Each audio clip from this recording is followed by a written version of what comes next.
মই বৰ্তমান উপস্থিত আছোঁ পলাশবাৰী সমষ্টিৰ প্ৰাক্তন বিধায়ক কনকলতা দেৱৰ বাসগৃহত আৰু বৰ্তমান এটি চৰ্চাৰ কেন্দ্ৰবিন্দু হৈ পৰিছে যে তেওঁ পুনৰ নিৰ্বাচনত অৱতীৰ্ণ হ'ব।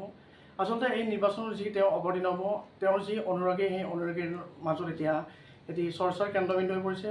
সকলোৰে মাজত এতিয়া মানে আনন্দৰ জোৱাৰ উঠিছে। আৰু মোৰ সৈতে আছে বৰ্তমান প্ৰাক্তন বিধায়ক কনকলতা দেৱ। ছাৰ, স্বাগতম জনাইছোঁ। ধন্যবাদ। কি হ'ব ছাৰ, এই যি চৰ্চা চলিছে আপোনাৰ মাজত, আপুনি বহুদিন বিৰতিৰ পিছত পুনৰ আহিছে নিৰ্বাচনৰ প্ৰতি?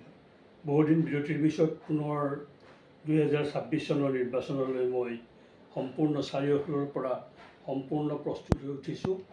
আৰু এই নিৰ্বাচনত জনসাধাৰণে আকুণ্ঠভাৱে মোক আহ্বান জনাইছে যে নিৰ্বাচনত অৱতীৰ্ণ হ'ব লাগে আৰু পুনৰ পলাশবাৰী সমষ্টি পুনৰুদ্ধাৰ কৰিবৰ বাবে উঠি পৰি লাগিব লাগে।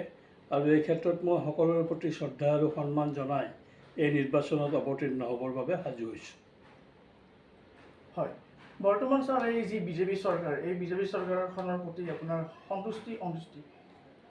বিজেপি চৰকাৰখনৰ প্ৰতি মই যিহেতুকে বিজেপিৰ এজন সক্ৰিয় সদস্য, এই ক্ষেত্ৰত মই বিজেপিৰ চৰকাৰখনৰ প্ৰতি সম্পূৰ্ণ আস্থা প্ৰকাশ কৰিছোঁ।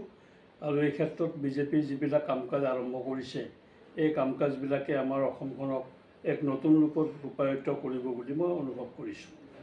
আৰু আপুনি যিহেতু নিৰ্বাচনত অৱতীৰ্ণ হ'ব, কোনটো দলৰ পৰা আপুনি অৱতীৰ্ণ হ'ব নে আপুনি নিজস্বভাৱে খেলিব? আচলতে মই বিজেপি দলত আছোঁ, বৰ্তমান বিজেপিৰ সক্ৰিয় সদস্য। হয়। আৰু মই বিজেপি দলৰ হৈয়ে প্ৰাৰ্থিত্ব বিচাৰিবৰ কাৰণে ইতিমধ্যে যোজা চলাইছোঁ। আৰু যদি বিজেপিৰ পৰা প্ৰাৰ্থিত্ব নাপাওঁ, তেতিয়া সময়ত নিশ্চয় সিদ্ধান্ত ল'বৰ বাবে মই কুণ্ঠাবোধ নকৰোঁ।